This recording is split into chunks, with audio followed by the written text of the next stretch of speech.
পৃথিবীর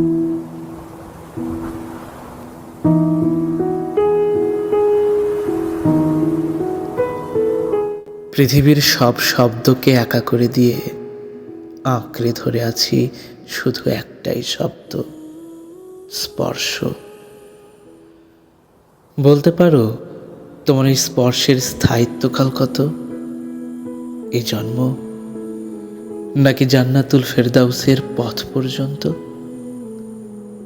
কিংবা বলতে পারো অপর্ণা, ছাতিম সন্ধ্যের হাওয়ার মতো সেদিন আমি যদি তোমাকে জাপটে ধরে থাকতাম কেমন হতো?